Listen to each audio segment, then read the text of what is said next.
Oke, shalom. Apa kabar semuanya dari di rumah? Semangat pagi semuanya hari ini, tetap sukacita di dalam Tuhan. Semuanya pasti dalam keadaan sehat dan baik. Oke? Ya. Hari ini saya akan mengajarkan pembelajaran 4 ya untuk kelas 9 di temanya yaitu gereja yang bersaksi dan melayani di dunia. Ya, di buku Pendidikan Agama Kristen dan Budi Pekerti. Ya, ini yang terdapat dalam materinya di kitab Yohanes 15 ayat 18 sampai 19. Dilanjutkan kisah para rasul pasal 1 ayat 6 sampai 8 dan pasal 6 ayat 1 sampai 6. Baik. Nah, di sini saya memperkenalkan diri saya. Nama saya adalah Pak Samsul Fajar Junianto ya. Boleh dipanggil aja Pak Fajar. Tapi lebih enaknya biasanya dipanggil Kak Fajar. Boleh lah. Nah, hari ini kita akan masuk ke materi ini. Kita lihat dulu tujuan pembelajaran hari ini ya. Yuk kita simak. Ya, yang pertama adalah menyebutkan beberapa contoh pelayanan sosial yang telah dilakukan gereja dan orang Kristen yang ia kenal. Yang kita kenal ya.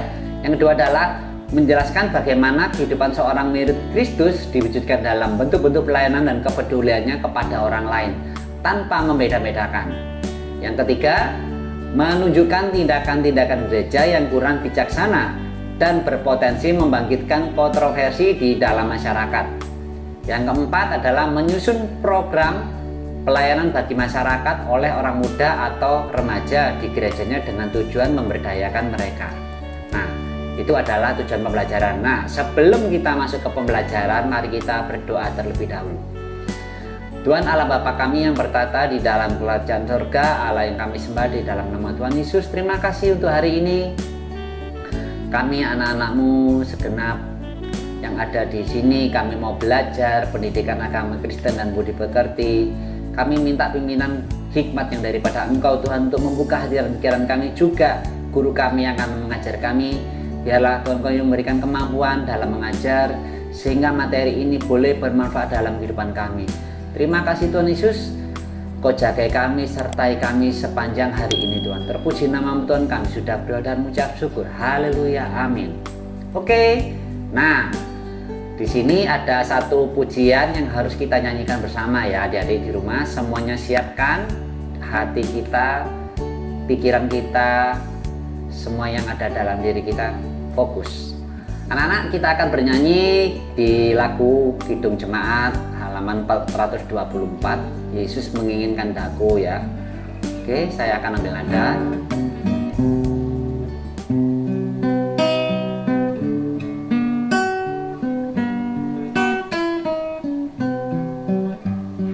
Yesus menginginkan daku bersinar baginya, dimanapun ku berada, ku memenangkannya. Bersinar, bersinar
Oke, ini adalah pujian hari ini.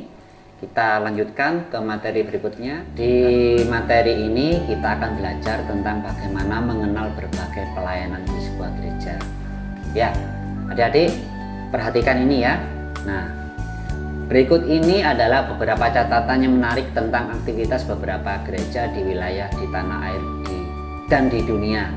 Ya, salah satunya yang pertama adalah Gereja Protestan di Indonesia bagian Barat atau GPIB, Koinonia Kebola Pala, menampung sebanyak 1.150 pengungsi banjir besar di Jakarta pada Januari tahun 2014. Para korban ini berasal dari Bantaran Kampung Melayu, Kebon Pala, Bantaran Ciliwung, dan Tongtek, Jatinegara.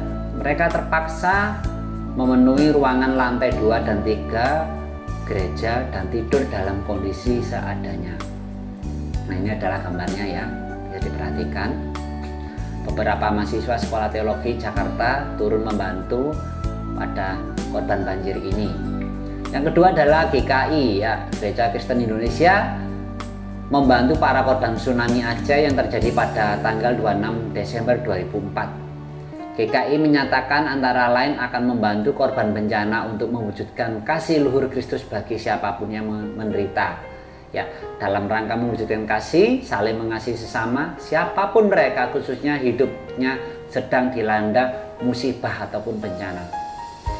Ketiga, Ketua Sinode Gereja Kristen Indonesia di Tanah Papua, Pendeta Albert Yoku, STH, mengatakan semua gereja harus memberikan pendidikan kepada kaum laki-laki dewasa agar tidak melakukan hubungan seks yang berisiko seperti misalnya dengan pelacur ya. Jika tetap menyalahkan pelacur itu artinya menyangkalan terhadap perilaku sebagian laki-laki dewasa di Tanah Papua yang sering melacur ya. Demikian yang dikatakan oleh pendeta. Yang keempat adalah gereja-gereja dan relawan berperan aktif dalam membantu orang-orang yang terkena tsunami di Kepulauan Mentawai, Sumatera Barat. Bahkan seorang pastor turut menguburkan mayat-mayat korban bencana tsunami pada tahun 2010. Yang kelima, Dewan Gereja-Gereja Sedunia menyerukan agar gereja-gereja diperlengkapi untuk menolong kaum perempuan yang rentan diserang HIV ya. Jenis virus yang sangat berbahaya sehingga menyebabkan melemahnya sistem kekebalan tubuh dalam tubuh manusia. Ya. Di sini juga yaitu sekumpulan gereja dan infeksi atau sindroma ya yang timbul karena rusaknya sistem kekebalan tubuh manusia. Akibat infeksi virus ini, kelompok berbasis gereja dan organisasi diharapkan memfokuskan perhatian kepada isu kemanusiaan agar dapat mengendalikan ancaman HIV atau AIDS yang mereka mengidap penyakit tersebut mendapatkan dukungan dari masyarakat. Nah, sekarang perhatikan ini ya, adik-adik. Apa pendapat kamu mengenai berita di atas? Untuk apa sih semuanya itu dilakukan oleh gereja? Bukankah negara kita ya memiliki kementerian sosial yang tugasnya membantu orang-orang yang membutuhkan bantuan, ya, baik sosial, kesejahteraan, ya, kehidupan, pekerjaan dan lain-lainnya. Pernahkah kamu mendengar komentar orang-orang yang mengatakan seperti itu? Contohnya, biarin saja, kan itu urusan pemerintah, kita nggak usah repot-repot mengurusi hal ini. Bukankah ini merupakan tugasnya negara? Gereja kan bukan badan sosial, buat apa gereja terlibat dalam hal ini? Coba adik-adik diskusikan hal ini dengan teman-temanmu yang ada di kelas, di grup-grup WA kalian. Nah, sekarang kan sistemnya lagi daring ya. Nah, coba gini ya. Kalau pendapat saya sendiri ya, yang pernah saya alami ketika saya di gereja, pernah kami melakukan yang namanya hal-hal kegiatan sosial seperti kita berbagi pakaian, kas ataupun mungkin uang ya. Uang, makanan kita sumbangkan kepada panti asuhan. Itu yang pernah kita lakukan waktu Kak Fajar masih di satu komunitas anak-anak pemuda ya. Itu yang kita lakukan. Kalau di gereja kami, biasanya kami juga pernah melakukan yang namanya bakti sosial kepada masyarakat sekitar gereja yang memang mereka ini dari laporan keterangan RT RW setempat itu mereka memang keluarga yang ya mungkin menengah ke bawah ya sangat-sangat membutuhkan. Gereja kami mengadakan bakti sosial, pengobatan gratis. Kalau yang bakti sosial tadi biasanya gini, ada yang namanya sembako. Sembako itu dijual sangat murah dan gereja tidak mengambil keuntungan banyak dan itu sangat terjangkau. Jadi masyarakat luas itu sangat membutuhkan, akhirnya berbondong-bondong datang ke situ. Terus yang memang benar-benar tidak mampu, itu mereka diberikan kupon ya dari gereja untuk bisa membeli bahan-bahan sembako tadi yang mereka butuhkan secara gratis. Tapi mereka harus mengambil ke gereja. Dan juga ada juga beberapa masyarakat sekitar itu yang memang mereka ya sangat terbantu dengan ekonominya, mereka dapat pekerjaan dari gereja itu. Ada yang diperbantukan ke sebuah perumahan untuk menjadi cleaning service ya, entah mereka jadi keamanan gereja untuk mengatur parkir, tempat parkir seperti itu. Nah, itu yang selama ini kami lakukan. Baik, kita masuk ke materinya. Nah, di sini bagian C, gereja yang memuridkan. Sebelum Tuhan Yesus meninggalkan para murid dunia dan kembali ke surga, ia pernah memberikan amanat yang sangat penting kepada murid-muridnya. Di dalam kitab Matius pasal 28 ayat 18-20. Ingat kata-kata Yesus kepada muridnya ya. Ini kita baca. Kepadaku telah diberikan segala kuasa di surga dan di bumi. Karena itu pergilah, jadikanlah semua bangsa muridku dan baptislah mereka dalam nama Bapa dan Anak Roh Kudus, dan ajarlah mereka melakukan segala sesuatu yang telah kuperintahkan kepadamu, dan ketahuilah aku menyertai kamu senantiasa sampai kepada akhir zaman. Nah, baik, para murid yang dipanggil dan dikumpulkan oleh Tuhan ini diminta Tuhan untuk memuridkan bangsa-bangsa yang ada di dunia ini menjadi bagian dari kerajaan surga. Itulah sebabnya Tuhan menjawab, tetapi kamu akan menerima kuasa kalau Roh Kudus itu turun kepada kamu, ke atas kita, atas kepala kita ya. Dan kita akan menjadi saksi Tuhan di atas bumi ini ya, dari Yerusalem, seluruh Yudea, Samaria, dan sampai ke ujung bumi. Nah, ini berbicara apakah kita harus memberitakan Injil ke sana? Enggak, tapi kita melayani orang-orang yang di sekitar kita dulu. Di Yerusalem itu berbicara tentang keluarga ya, Yudea itu orang-orang tetangga kita, Samaria itu semakin luas ya, ke kota kita, dan sampai ke ujung bumi. Tidak lepas dari kita hidup di mana, semuanya kita di Pulau Jawa. Tidak hanya di Pulau Jawa, tapi di pulau-pulau yang ada di Indonesia. Seluruh Indonesia kita akan menjadi saksi Tuhan. Nah, apa sih artinya menjadi murid Kristus? Sebagian orang mengatakan bahwa menjadi murid itu berarti menjadi orang Kristen. Bukankah Tuhan juga memerintahkan agar murid membaptis mereka dalam nama Bapa dan Putra dan Roh Kudus? Nah, pemahaman seperti ini harus kita sadari ya, adik. Nah, kalau kita lihat di sini ada salah satu contoh ya, para misionaris yang pernah pergi ke Maluku ya, di abad yang ke-16 ke abad ke-17 ya, mereka sudah selesai memberitakan Injil, membaptiskan orang di sana. Tapi ketika tidak ada orang yang melanjutkan misi pelayanan itu, artinya ya kembali lagi, domba-domba yang sudah dilayani tidak akan bertumbuh menjadi dewasa. Sebagai contoh, seorang Fransiskus Xaverius ya, seorang tokoh misionaris yang berasal dari gereja Katolik Roma, pergi memberitakan Injil di Maluku ya Ambon tahun 1547. Ia bertemu dengan teman-temannya di sana. Setahun kemudian ia meninggalkan Ambon dan pergi ke Malaka, sekarang di negara Malaysia. Dalam kunjungannya yang sangat singkat di Ambon, Xaverius berusaha memberitakan Injil. Ia segera berkunjung ke beberapa orang-orang Portugis dan orang-orang Kristen di desanya sekitarnya, yaitu Tawiri dan Hukunalo. Ya, ia ditemani seorang anak remaja yang menjadi penerjemahnya dan beberapa rekannya yang masih muda. Bila ada yang sakit atau yang anak-anak ingin dibaptis, Xaverius tidak segan-segan untuk datang ke rumah dan mendoakan mereka. Nah, anak-anak muda yang menemaninya juga mengucapkan pengakuan iman rasuli dan dasatita dalam bahasa Melayu.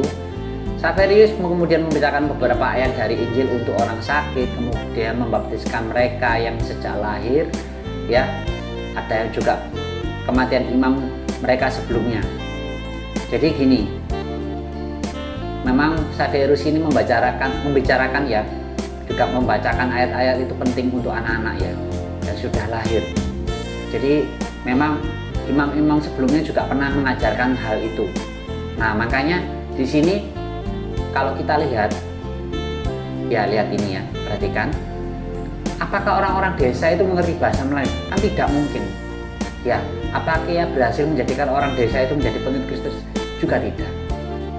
Mereka memang dibaptiskan dan menjadi orang Kristen. Mereka juga memakai nama-nama seperti Abraham, Yakobus, ya, Matius, Esther, dan seperti kata-kata yang ada di Alkitab ya, nama-nama yang ada di Alkitab. Tetapi apa artinya menjadi orang Kristen apabila tidak memahami dengan kebenaran? Ya, tidak mengenal Kristus secara pribadi, tidak mengenal apa arti dari firman Allah yang sebenarnya.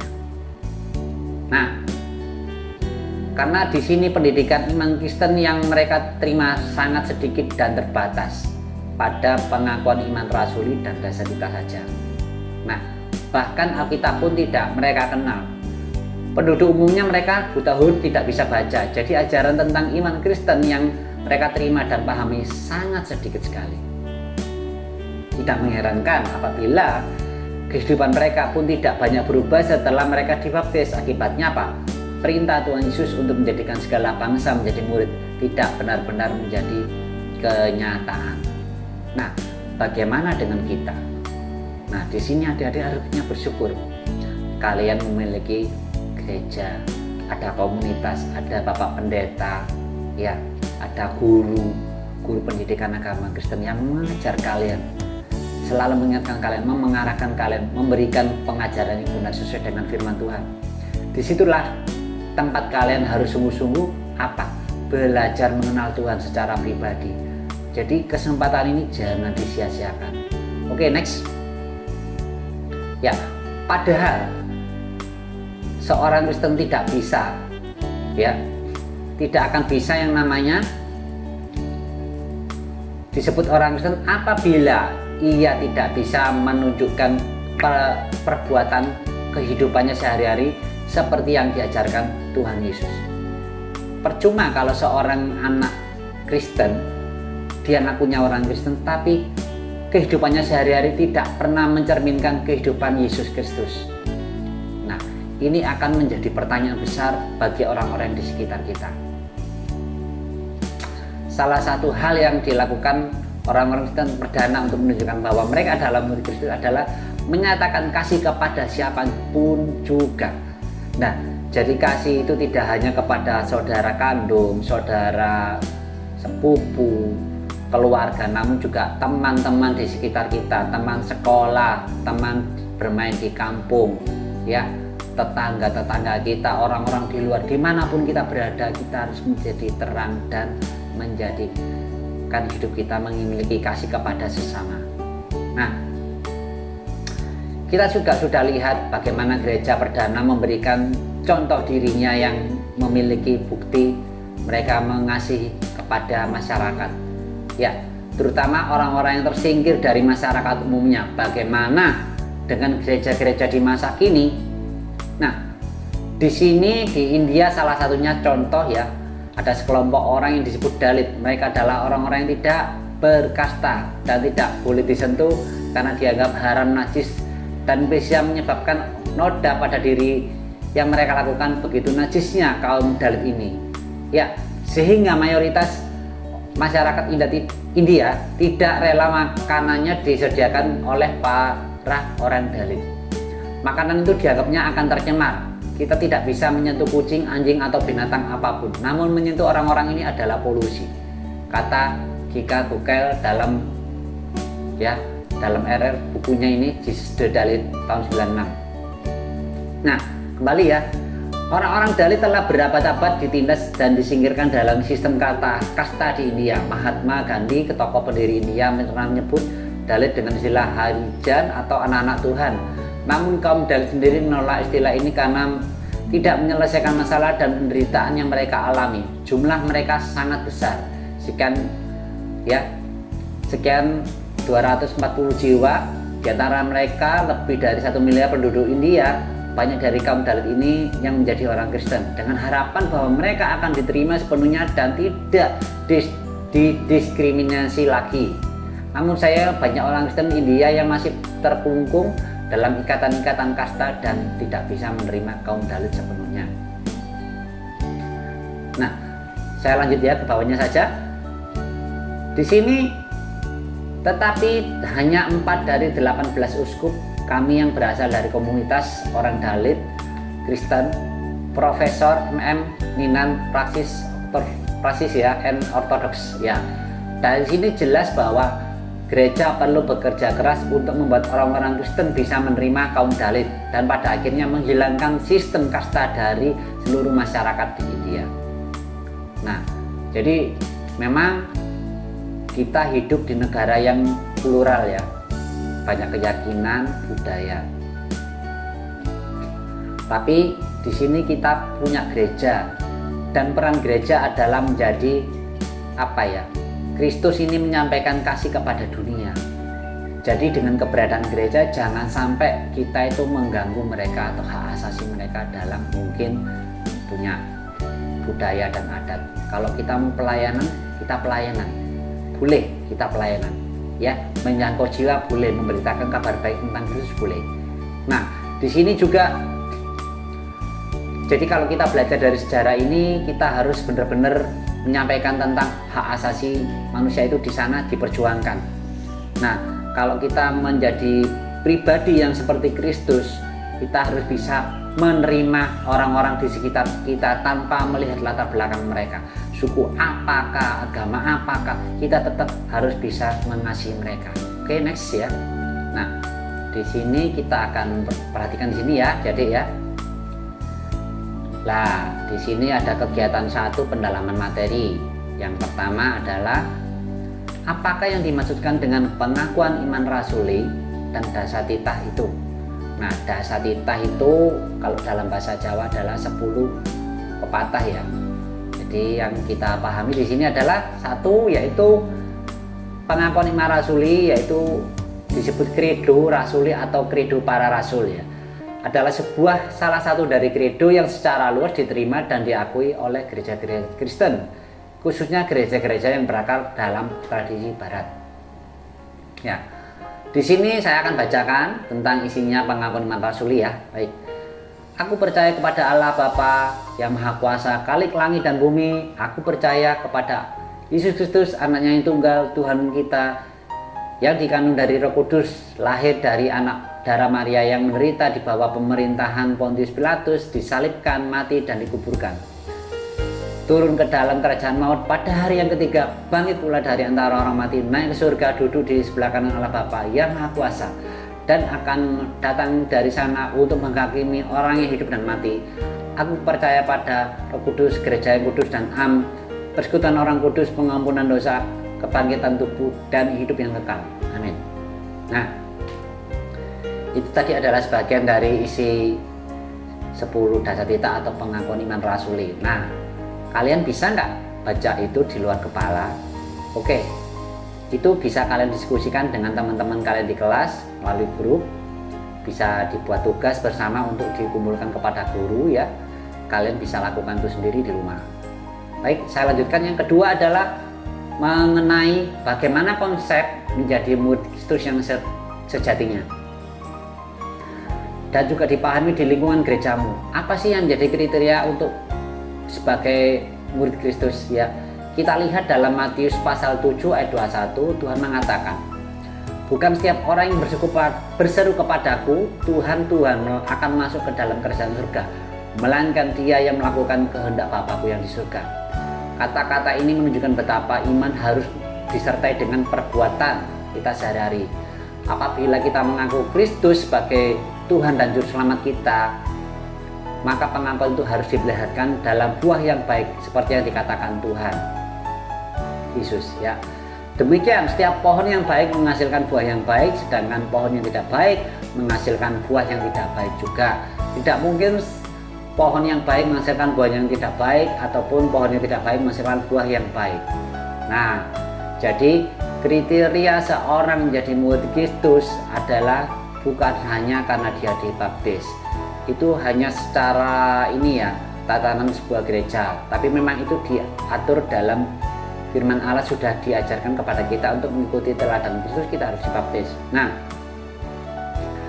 yang menjadi kriteria kita untuk menentukan kita adalah murid Kristus adalah kita memiliki iman percaya kepada Tuhan Yesus. Iman percaya, kita terima Tuhan Yesus sebagai Tuhan dan Juru Selamat. Yang kedua, ketika kita sudah iman percaya kepada Tuhan Yesus, kita dibaptis. Yang kedua.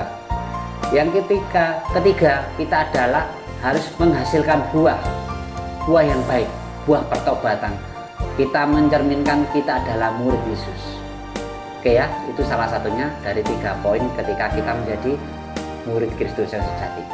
Yang ketiga, menurut kamu apa kaitannya ucapan Tuhan Yesus di atas pembahasan tentang keterlibatan gereja dan orang Kristen dalam menolong orang lain? Coba diskusikan ini dengan teman-teman yang ada di kelasmu. Boleh lewat grup, boleh lewat aplikasi, ya, boleh lewat mungkin Zoom atau apa, video conference boleh ya. Lalu hasilnya kalau kamu bisa tulis di hasil kerjamu dan kamu laporkan ke guru kalian masing-masing.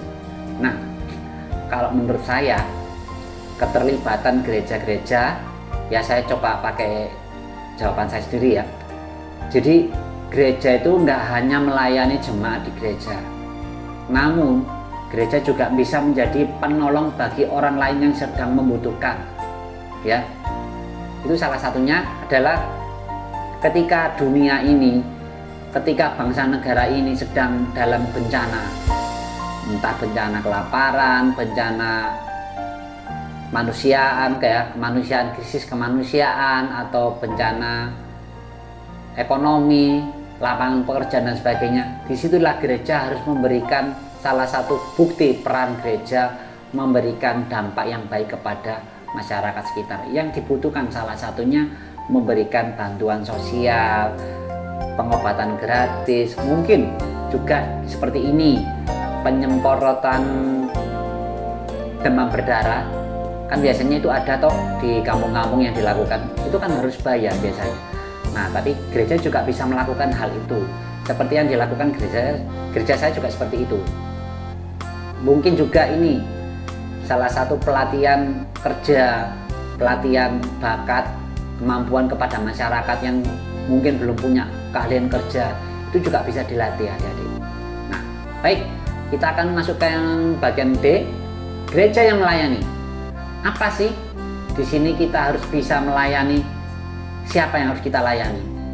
Nah, pada bagian ini, bagian A dan B di atas menunjukkan bahwa jelas bahwa konsep murid Yesus sangat erat hubungannya dengan konsep melayani sesama. Perjuangan menegakkan hak asasi manusia adalah satu upaya yang dilakukan gereja dan semua orang Kristen sebagai suatu bentuk pelayanan. Nah, oke, kita lanjut. Nah, perhatikan ini ya adik-adik ya. Sejak awal gereja terbentuk, orang-orang Kristen perdana telah memahami pentingnya tugas pelayanan gereja. Pada bab 1 telah dijelaskan bagaimana gereja perdana mengangkat 7 orang diaken untuk melayani para janda yang terabaikan. Nah, ini adalah satu gambar di mana para janda yang diabaikan oleh para gereja. Ya, ketujuh diaken pertama dipilih ya. Mereka dipilih untuk apa? Untuk melayani jemaat. Janda adalah sebutan untuk seorang perempuan yang suaminya telah meninggal. Di masa kini sebutan itu juga diberikan kepada mereka yang telah bercerai. Dalam masyarakat Yahudi, saat itu seorang perempuan yang menikah akan masuk ke dalam keluarga suaminya dan terputus hubungannya dengan keluarganya sendiri. Setelah suaminya mereka meninggal, seringkali mereka tidak mendapatkan warisan. Nah, itulah sebabnya gereja sangat peduli kepada para janda ini. Sebab janda-janda dari kelompok orang Yahudi yang berbahasa Yunani, kaum Yahudi Helenis, mereka mengalami minoritas ganda dari masyarakat Yahudi pada umumnya. Mereka adalah orang-orang Yahudi Helenis yang dianggap warga kelas 2, ditambah lagi mereka juga janda. Karena itulah mereka menjadi sangat tidak berarti. Nah, di dalam kitab Matius pasal 25 ayat 40, Tuhan mengajarkan kepada kita untuk peduli kepada orang-orang yang tersisihkan. Tuhan mengatakan seperti ini, adik-adik. Aku berkata kepadamu, sesungguhnya segala sesuatu yang kamu lakukan untuk salah seorang dari saudaraku yang paling hina ini, kamu telah melakukannya untuk aku. Para rasul tentu juga mengingat pesan dan ajaran Tuhan Yesus. Karena itulah gereja perdana memberikan perhatian khusus kepada para janda dari kelompok Yahudi Helenis. Ya, jadi benar-benar para rasul ini juga benar bahwa iman mereka ini sangat memahami. Oke, next ya. Kita lanjut. Beritakan harus dinyatakan dalam perbuatan mereka dalam bentuk kasih orang-orang yang membutuhkannya. Nah, kenapa? Karena rasul-rasul ini tahu kalau mereka ini memang dipakai Tuhan untuk melayani orang-orang miskin juga. Bukan hanya jemaat mereka, tapi orang-orang di sekitar mereka, meskipun bukan jemaat gerejanya. Kalau ibu-ibu janda ini tidak punya suami dan mungkin tidak memiliki penghasilan seperti sebelumnya, ya, jadi apa yang dilakukan gereja perdana dengan perjamuan kasih sebetulnya juga merupakan suatu bentuk pelayanan bagi orang-orang yang kekurangan. Ketika setiap jemaat membawa makanan di dalam kebaktian mereka lalu berbagi dan makan bersama, disitulah orang-orang miskin bisa makan bersama dengan orang-orang yang ada di situ. Mereka bisa menikmati apa yang dinikmati juga orang-orang kaya. Dengan cara ini, ya, Tuhan mengajarkan tentang kasih itu diwujudkan secara nyata dan dalam praktik kehidupan sehari-hari dengan cara kita berbagi. Di masa kini gereja memahami bahwa orang-orang yang tersingkir dan tersisihkan itu bukan hanya para janda, tapi gereja juga punya peran luas dalam memberitakan pelayanan itu dengan baik, apalagi di masa-masa kini ya, dengan kegiatan bakti sosial yang ada di lingkungan masyarakat sekitar gereja. Nah, ini coba ini ada kegiatan diskusi ya. Coba sebutkan hal-hal apa saja yang sudah kamu lakukan. Salah satunya di gereja kamu terhadap orang-orang yang menderita. Ayo coba kalian diskusikan dengan teman-temanmu yang ada di sekolah, teman kelasmu. Diskusikan by WA ya. Boleh via telepon atau video call boleh. Coba perhatikan. Kalau yang dilakukan di gereja saya sudah yang saya sebutkan tadi ya. Gereja saya sudah pernah melakukan bakti sosial di satu komplek perumahan, mengundang kampung-kampung sebelah yang memang ada beberapa warga yang sangat kurang mampu. Terus para pekerja harian kebersihan itu juga mereka dibantu dari sembako gratis, pengobatan gratis yang dilakukan oleh para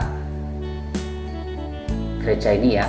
Nah, terus juga keamanan gereja, mereka ada yang juga diambil dari salah satu warga ini yang mereka tidak memiliki pekerjaan, mereka diberikan yang namanya sebuah pekerjaan untuk menjaga parkir gereja.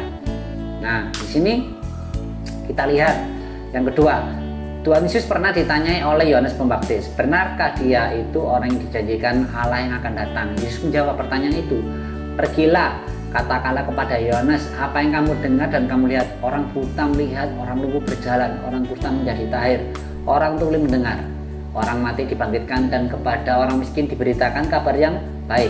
Menurut kamu, apakah ada hubungannya antara pelayanan gereja dengan kabar sukacita yang dihadirkan oleh Tuhan Yesus seperti yang dikatakan kepada Yohanes? Tentunya ada. Nah, ini coba kalian diskusikan juga kepada teman-teman kalian.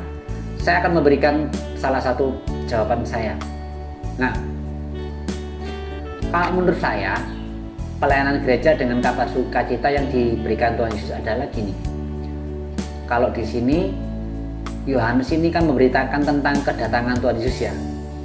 Yesus itu adalah anak Allah. Nah, sekarang misi Yesus hadir di bumi ini adalah apa? Memberikan kabar sukacita keselamatan kepada semua umat manusia tanpa terkecuali. Namun dengan kehadiran Yesus di bumi ini, dia juga menyembuhkan orang sakit, orang buta bisa melihat, orang lumpuh bisa berjalan, yang mati dibangkitkan kembali, dihidupkan kembali. Nah, itu secara rohaninya adalah kabar kebaikan buat umat manusia ya. Secara rohani yang sakit disembuhkan, ya, yang hidupnya di dalam dosa diberikan kelepasan. Itu yang menjadi hubungan antara gereja dan pelayanannya kepada umat manusia. Nah, yang bagian E, gereja yang bersaksi. Pernahkah kamu mendengar kata-kata saksi, istilah bersaksi? Menurut kamu, apakah arti kata gereja itu? Ya, di gereja seringkali kita mendengarkan kesaksian para jemaat, para pembicara, pengkhotbah, menceritakan pengalaman mereka yang menggambarkan bagaimana Tuhan telah bekerja dalam hidupnya, menolong menghadapi suatu peristiwa yang berat. Misalnya, kesaksian seorang baru saja sembuh dari sakit, kesaksian seorang yang kehilangan pekerjaan namun berhasil mendapatkan pekerjaan yang lebih baik. Dapat pula kesaksian tentang seorang yang baru menjadi umat Kristen, ya, murid Kristus. Apa yang baru dibahas di atas tentang gereja dan pelayanan tidak lain adalah kesaksian gereja tentang kasih Allah bagi dunia ini. Nah, dalam istilah bahasa aslinya yaitu kesaksian diterjemahkan menjadi marturia, kita bersaksi, ya, kemudian dikenal dengan sebagai martir atau syuhada, yaitu orang yang mati syahid meninggal karena imannya. Ya, di dalam Kisah 6 ayat 9-7 dan pasal 60 kita menemukan kisah tentang kematian Stefanus sebagai seorang martir. Sungguh menarik kisah ini, adik. Lihat gimana tentang kisah Stefanus sebagai diaken atau pelayan gereja, tugas-tugas sosialnya. Tampaknya ada kaitan yang sangat erat antara diakonia dan martoria. Nah, antara pelayanan dan kesaksian, mengapa demikian? Brandstrom, seorang teolog Amerika, mengatakan kesaksian seorang shalom Allah yang kelak disebut orang Kristen sebagai penginjilan dilahirkan dari persilangan kenabian antara pengharapan dan ketidakpuasan, undangan dan konfrontasi, daya tarik dan subversi. Sungguh suatu kerugian besar bagi penginjilan di zaman kita ketika kesaksian itu kehilangan jangkarnya dalam imajinasi sosial kenabian Yahudi ini dan di dalam visi penuh pengharapan yang sepenuhnya bersifat sosial, mengarah kepada dunia ini yang historis, terarah kepada materi dan merujuk kepada kedamaian. Nah, dengan penjelasan di atas, Stone ingin menunjukkan bahwa pelayanan sosial yang dilakukan oleh gereja pernah tidak dapat dilepaskan dari visi kenabian di masa perjanjian lama tentang masyarakat yang adil yang Allah kehendaki. Itulah sebabnya para diaken melayani orang-orang miskin dan para janda yang terlupakan. Nah, saya kasih garis besarnya ya. Jadi bukan hanya itu diantara yang ikut bergabung untuk berpendapat ya, terdapat. Jadi di sini kita memang harus melakukan pelayanan itu bukan karena apa ya, adik-adik. Bukan karena disuruh oleh gereja, disuruh oleh Bapak Pendeta, tapi kita harus punya kerinduan dalam hati kita sebagai murid Yesus. Kita harus mencerminkan kita dalam murid Kristus yang memiliki kasih kepada sesama. Oke, next ya. Nah, di satu pihak beberapa yang lain memang memberikan pengharapan kepada orang yang selama ini yang tertindas. Namun yang menjadi masalah ialah bahwa hal ini juga bisa dianggap mengganggu tatanan masyarakat yang sudah terbentuk selama ini. Pertama-tama, semakin banyak orang yang bergabung dengan gereja perdana. Bukan hanya itu, di antara mereka yang ikut bergabung juga sejumlah imam besar menyerahkan diri dan percaya. Di dalam kitab Kisah 6 ayat 7, hal ini tentu mencemaskan orang-orang Yahudi yang menolak Yesus. Nah, lanjut. Nah, selain itu tampaknya kehadiran orang-orang Helenis juga membangkitkan pertanyaan, apakah mereka harus menjadi Yahudi terlebih dahulu ataukah mereka dapat langsung menjadi Kristen?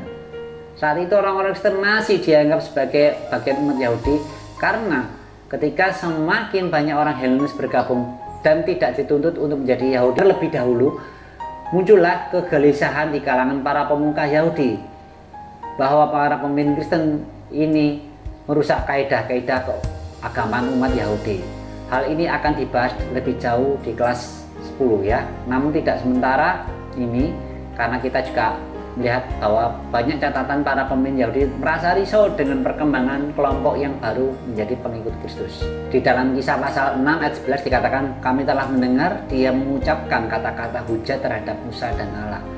Tuduhan para pemimpin Yahudi ini tampaknya merujuk pada ajaran yang berkembang di kalangan orang-orang Helenis, bahwa mereka dapat langsung menjadi Kristen tanpa harus menjadi Yahudi terlebih dahulu. Hal ini dianggap sebagai hujatan terhadap Musa dan Allah. Ajaran Stefanus dianggap telah melecehkan ajaran Taurat yang selama ini menduduki tempat yang utama dalam kehidupan seorang Yahudi. Itulah sebabnya mereka mengadakan suatu gerakan di antara orang banyak serta tua-tua ahli Taurat. Mereka menyergap Stefanus, menyeretnya dan membawanya ke hadapan mahkamah agama. Akibatnya Stefanus ditangkap, diadili dan dirajam sampai mati. Stefanus pun menjadi martir Kristen pertama. Ya, yang F, bagian F ini kita akan melihat pelayanan sosial gereja dan tantangannya. Ya, pelayanan sosial gereja yang memberdayakan tambahnya akan selalu menimbulkan kontroversi dan tantangan. Tidak selamanya orang bersuka cita apabila melihat orang lain diberdayakan. Ada pihak-pihak tertentu yang selama ini memetik keuntungan dari ketidakberdayaan orang lain yang merasa sangat terganggu. Itulah sebabnya kita lihat dari bab 3 yang lalu ketika pendeta Dr. Martin Luther King Jr. berjuang demi kesetaraan kedudukan dan status orang kulit hitam dan orang kulit putih. Dia pun banyak menghadapi musuh sampai akhirnya ia ditembak mati karena perjuangannya untuk memperjuangkan hak asasi orang kulit hitam di Amerika Serikat. Kenapa kok bisa terjadi seperti ini? Nah, selama orang-orang kulit hitam dianggap lebih rendah daripada orang kulit putih dapat melakukan mereka semau mereka. Mereka dapat memberi upah sangat rendah sementara orang yang sama mereka tidak memperoleh jaminan sosial yang menjadi hak mereka. Apa yang terjadi di Amerika Serikat pada masa-masa tahun 1960-an sebelumnya dapat pula kita saksikan yang juga terjadi di masa kini ketika orang-orang miskin tidak berdaya, mereka dapat dijadikan pekerja kasar. Ya, dengan kita lihat di sini gaji yang sangat rendah, mereka pun tidak mendapatkan jaminan kehidupan yang paling mendasar seperti bantuan kesehatan, tunjangan hari tua, dan lain-lain. Mereka juga bekerja sebagai pembantu rumah tangga, buruh di pabrik, petani, penggarap pekerja untuk para pemilik sawah, TKI, TKW di luar negeri, dan lain-lain. Nah, di sini kita lihat juga ada melalui Biro Pelayanan Buruh, Lembaga Daya Dharma, BPB, LDD, ya, Keuskupan Agung Jakarta membantu buruh yang bekerja dengan sistem kontrak dan outsourcing di jumlah perusahaan manufaktur. Biro ini telah membuat forum buruh bangkit untuk buruh kontrak dan outsourcing di kawasan Tangerang. Lewat forum ini mereka diajak untuk mempersiapkan UU Ketenagakerjaan yang baru karena UU yang sekarang amat melemahkan buruh. Kelompok-kelompok buruh kontrak dan outsourcing mulai terbentuk di daerah Tiga Raksa, yaitu Tangerang. Aktivitas ini dimulai tahun ini. BPB LDD juga sedang merintis pembentukan kelompok buruh di kawasan Jarake, Tangerang. Melalui kelompok ini, BPB LDD mendampingi buruh kontrak dan outsourcing dengan memberikan beragam pelatihan seperti pengelolaan ekonomi rumah tangga. Konkretnya, bagaimana mereka dapat mengatur pendapatan yang relatif kecil itu. Urai Lukas Gatot Widiharta, aktivis perburuan bekerja di BPB LDD yang ditemui di kantor LDD Jakarta Pusat. Dengan dukungan ini dari berbagai pihak, biro ini juga memberikan pelatihan usaha kecil atau kewirausahaan, koperasi, dan keterampilan lainnya. Tujuan mereka adalah memperoleh tambahan penghasilan. Ibu Gatot di Tiga Raksa ini, BPB LDD mendampingi buruh kontrak dan outsourcing yang tersebar di beberapa pabrik, seperti pabrik makanan, sepatu, kaleng, ballpoint, kosmetik, sabun, dan jaman. Pendampingan yang dilakukan tidak melalui para buruh saja, tetapi juga meluas sampai pendampingan keluarga. Mimpi kami adalah membentuk sebuah serikat buruh berbasis kontrak dan outsourcing, tapi tidak hanya mendampingi advokasi hak-hak buruh saja, juga mendampingi ekonomi rumah tangga dan para buruh papar Gatot. Ya, nah, selain apa yang dilakukan oleh Keuskupan Gereja Katolik di Jakarta, apakah ada lagi orang-orang yang bersedia menolong dan memberdayakan orang seperti ini? Tahukah kamu, gereja-gereja mana lagi yang sudah melakukannya? Coba tanyakan kepada orang tuamu, pendetamu di gereja, sejauh mana gerejamu sudah bekerja keras untuk memberdayakan orang-orang yang terpinggirkan atau tersisihkan. Lalu tulis jawabanmu di kolom bawah ini, lalu hasilnya kamu serahkan kepada gurumu masing-masing. Ya, jadi seperti yang sudah saya jelaskan tadi, bahwa gereja saya juga sudah pernah melakukan hal-hal ini, ya, tentang berkaitan dengan masyarakat. Lalu apa yang dilakukan gereja kalian? sampai hari ini. Itu bisa diskusikan dengan orang tuamu, lalu tanyakan kepada juga para pendeta di gereja kalian. Oke. Di dalam Yohanes 15 ayat 18-19 dikatakan bahwa pengikut Kristus akan banyak menghadapi tantangan dalam hidupnya, antara lain dibenci dan dimusuhi di dunia. Menurut kamu, mengapa hal ini bisa terjadi?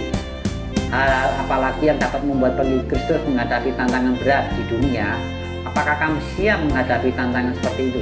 Diskusikan pertanyaan ini dengan teman-temanmu dalam kelompok yang terdiri dari 3-4 orang. Nah, jadi kalian mendiskusikan dari kitab Yohanes 15 ayat 18-19 ya, dikatakan bahwa pengikut Kristus ini akan menghadapi banyak tantangan dalam kehidupannya, antara lain dibenci dan dimusuhi dunia. Nah, sekarang kalau saya dari jawaban saya sendiri ya, kalau dalam pengalaman saya pelayanan, biasanya kita mendapatkan tantangan dari apa? Dari teman. Bisa dari teman, mungkin yang tidak seiman, yang tidak suka dengan apa yang kita lakukan. Itu bisa jadi. Contoh ketika kita di sekolah, mungkin kita mengadakan persekutuan doa, mungkin ada teman yang nggak seiman. Bisa saja mereka ini nggak memahami apa yang kita lakukan. Tapi kita tetap harus mengasihi mereka, nggak boleh benci. Ya, apapun yang kita lakukan ini adalah sesuatu hal yang baik.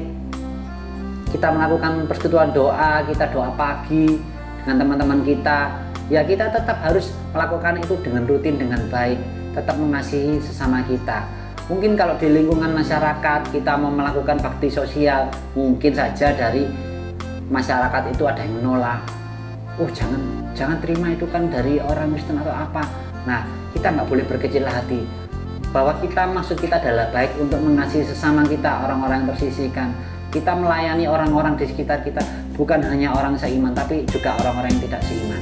Nah, oke, nanti itu hasilnya kalian kumpulkan dan kalian serahkan kepada guru kalian. Nah, lanjut.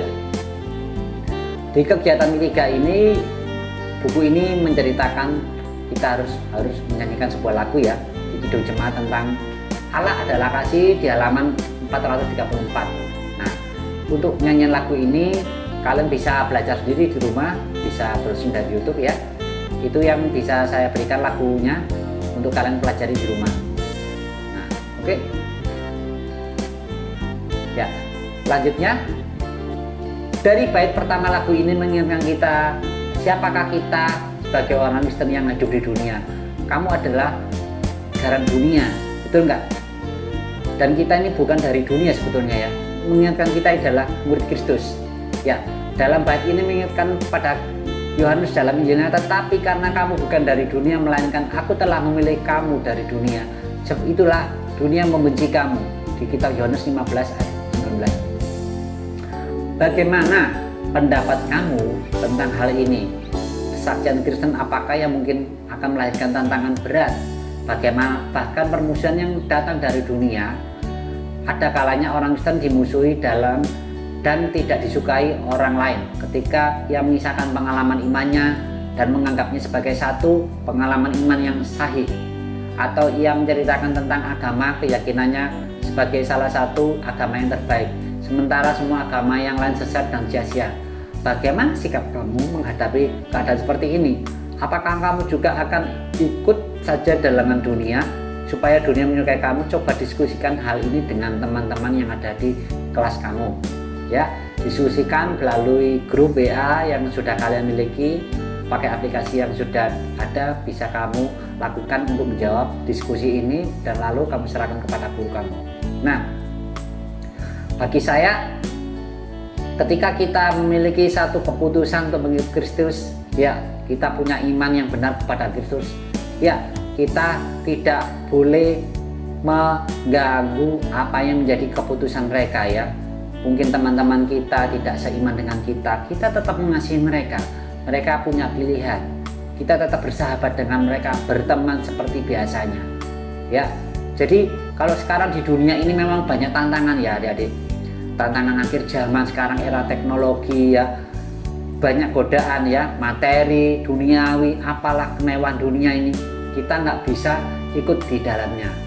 Ya, kita tetap percaya kepada Tuhan. Kita tetap mengasihi Tuhan, kita tetap melayani Tuhan, tapi jangan sampai kita ikut ke aliran yang tidak benar tadi. Salah satunya pergaulan bebas, ya, merokok, ya, yang tidak baik, yang negatif itu harus kita hindari. Ya, kita lanjut. Nah, di bagian G ini adalah penilaian. Ya, pelayanan yang dilakukan oleh Franciscus Xaverius tadi yang sudah saya jelaskan kepada kalian. Nah, boleh dikatakan aman.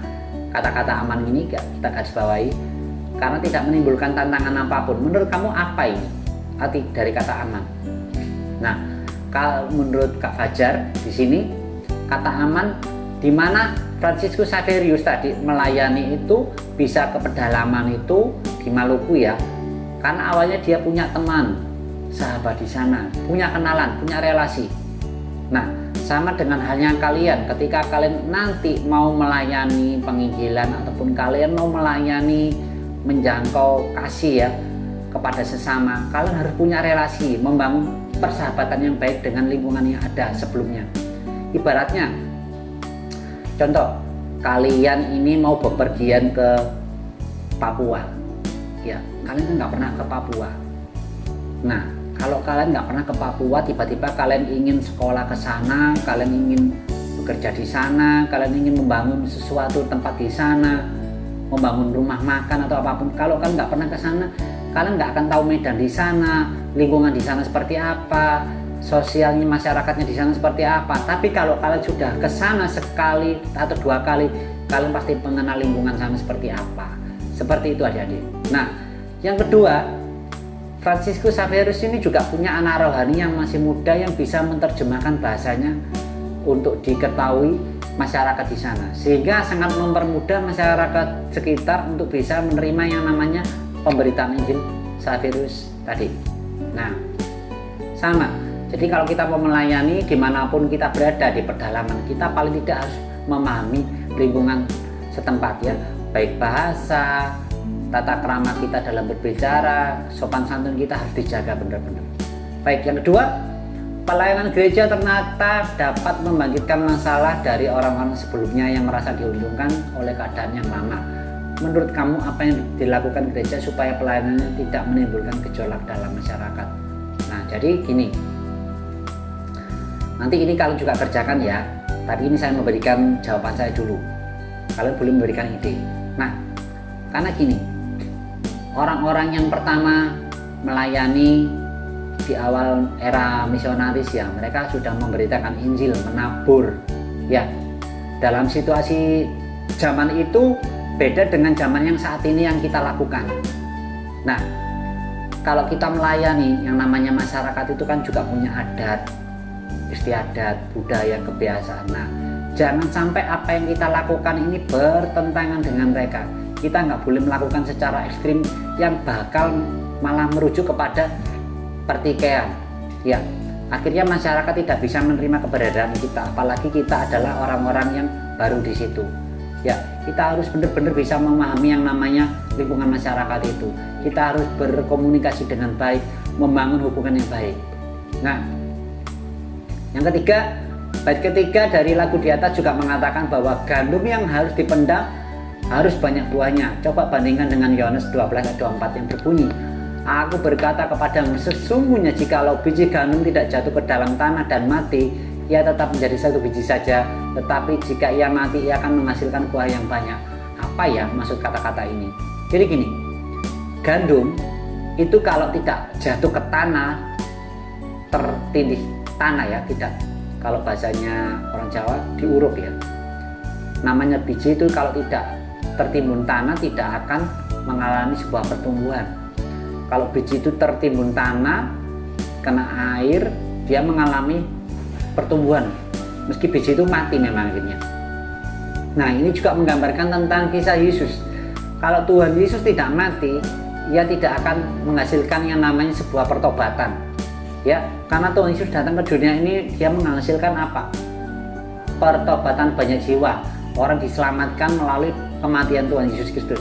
Nah, bagaimana dengan kita? Kalau kita tidak meneladani perbuatan Tuhan Yesus, kita nggak akan bisa yang namanya menangkan banyak jiwa. Maka dari itu kita harus hidup seperti Kristus ya. Kita harus mati dan dikuburkan seperti Kristus ya. Itu tadi kita dibaptis. kita mengalami kehidupan yang baru. Baru kita bisa menghasilkan buah yang manis seperti Tuhan Yesus. Yang keempat, susunlah sebuah program pelayanan bagi masyarakat yang dapat dilaksanakan oleh orang muda dan remaja di gerejamu dengan tujuan untuk memberdayakan mereka. Misalnya dengan membuat sebuah taman bacaan masyarakat, melakukan penyuluhan tentang menjaga kebersihan lingkungan dan pelestarian alam dan lain-lain. Nah, kalau yang pernah saya lakukan dulu itu dengan teman di gereja itu, kita pernah melakukan sebuah contoh ini ya, pembelajaran kepada anak-anak kampung ya. Kita memberikan kelas gratis kepada mereka. Ini kelompok-kelompok mahasiswa memang kita lakukan. Nah, itu yang pernah kita coba lakukan. Jadi itu salah satu yang kita kiatkan kepada anak-anak di sana supaya anak-anak ini punya minat belajar dengan baik. Karena memang tidak menutup kemungkinan di daerah tertentu itu ada yang butuh pembelajaran dengan baik dan mungkin mereka tidak punya biaya untuk les. Nah, itu sangat membantu kepada mereka. Di bagian H adalah tugas diakonia, yaitu sebuah pelayanan, dan marturia adalah kesaksian gereja. Ini adalah rangkuman ya. Nah, gereja adalah dua tugas yang tidak dapat diabaikan. Keduanya adalah bagian tidak terpisahkan dari keberadaan orang Kristen sebagai murid Kristus. Dengan kata lain, ketika kita menjadi murid Kristus, harus selalu menuntut orang untuk melayani dan memberitakan kesaksian kepada dunia tentang apa yang telah dilakukan Yesus bagi umat manusia dan seluruh alam semesta. Jadi, bersaksi tidak hanya cukup dengan berkata-kata, tetapi juga menceritakan kepada orang lain arti sebuah keselamatan dan apa yang telah dikerjakan oleh Tuhan kepada kita. Bersaksi ternyata harus diwujudkan lewat tindakan dan perbuatan, antara lain menolong sesama agar mereka juga merasa mereka dimerdekakan dan apa yang dikerjakan oleh Tuhan Yesus. Nah, kemerdekaan itu juga dipahami bukan hanya dari arti rohani seperti kebebasan dari dosa, melainkan juga kebebasan dari belenggu-belenggu yang menyebabkan orang tidak menjadi lemah, bodoh, tidak berdaya, dan dieksploitasi seperti yang dikatakan oleh Nabi Yesaya. Nah, saya bacakan ya. Supaya engkau membuka belenggu-belenggu kelaliman dan melepaskan tali-tali kuk, supaya engkau memerdekakan orang yang teraniaya dan mematahkan setiap kuk, supaya engkau memecahkan rotimu bagi yang lapar dan membawa ke rumahmu orang miskin yang tidak punya rumah, dan apabila engkau melihat orang telanjang supaya engkau memberi dia pakaian dan tidak menyembunyi diri terhadap saudaramu sendiri. Di dalam kitab Yesaya 58 ayat 6-7. Inilah kabar sukacita yang diberitakan Tuhan Yesus ya, lewat pemberitaan Injil dan pelayanannya. Ia menyembuhkan orang sakit, memberikan makan kepada yang lapar, menjadi sahabat bagi mereka yang tersingkir, dan lain-lain. Nah, kabar sukacita ini benar-benar merupakan kabar yang memerdekakan, yang nyata dan langsung dirasakan oleh orang-orang di sekitarnya. Nah, itu adalah salah satu materi hari ini adik-adik ya, bagaimana peran gereja yang harus kita pahami. Termasuk kita ini adalah tubuh gereja. Jadi kita harus benar-benar menghidupi sebagai murid Kristus. Baik ya. Mari kita akhiri pembelajaran hari ini. Ya, sebelum kita akhiri kita akan tutup dalam doa terlebih dahulu. Mari kita berdoa. Tuhan Yesus, terima kasih untuk hari ini. Kami bersyukur atas kebaikan yang Kau berikan kepada kami. Hari ini kami anak-anak-Mu belajar tentang bagaimana peran gereja kepada dunia untuk tetap berbuat kasih kepada sesama. Walaupun kami di tengah dunia ini di mana banyak orang-orang di sekitar kami yang memang tidak seiman dengan kami, yang tidak mengenal Engkau Tuhan, namun kami percaya Tuhan, dengan hadirnya kami di dalam dunia ini kami boleh menjadi terang, berkat kepada sesama kami. Tuhan, tolong kami, mampukan kami untuk berkarya menjadi murid-murid-Mu yang mengasihi dunia ini. Bagi mereka-mereka yang tersisihkan, untuk kami belajar bisa merangkul mereka Tuhan.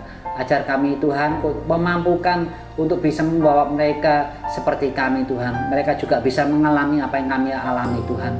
Terima kasih Tuhan, Kau memberkati mereka yang kekurangan, mereka yang tidak punya orang tua, anak-anak yatim piatu Tuhan, Kau menolong mereka. Kau mengirim para donatur-donatur yang ada, para lembaga-lembaga sosial untuk bisa mengcover mereka, untuk bisa menyekolahkan mereka Tuhan. Kami percaya Tuhan, semua anak-anak ini juga mengalami sesuatu kehidupan yang lebih baik Tuhan. Terima kasih Tuhan Yesus. Kami juga berdoa untuk para ibu-ibu janda ya, fakir miskin yang mereka juga mengalami krisis mungkin ekonomi. Tuhan, kami percaya Tuhan juga Engkau memelihara mereka, Engkau tidak pernah tinggal diam Tuhan. Terima kasih Tuhan Yesus, terima kasih. Kami juga berdoa untuk hari ini, dalam pembelajaran kami hari ini, kiranya Tuhan Engkau memberkati kami, juga guru kami yang sudah mengajar. Terima kasih Tuhan Yesus, kami sudah berdoa dan mengucap syukur. Haleluya, amin. Terima kasih anak-anak telah mengikuti materi pembelajaran hari ini dari awal hingga akhir. Kiranya Tuhan memberkati. Shalom.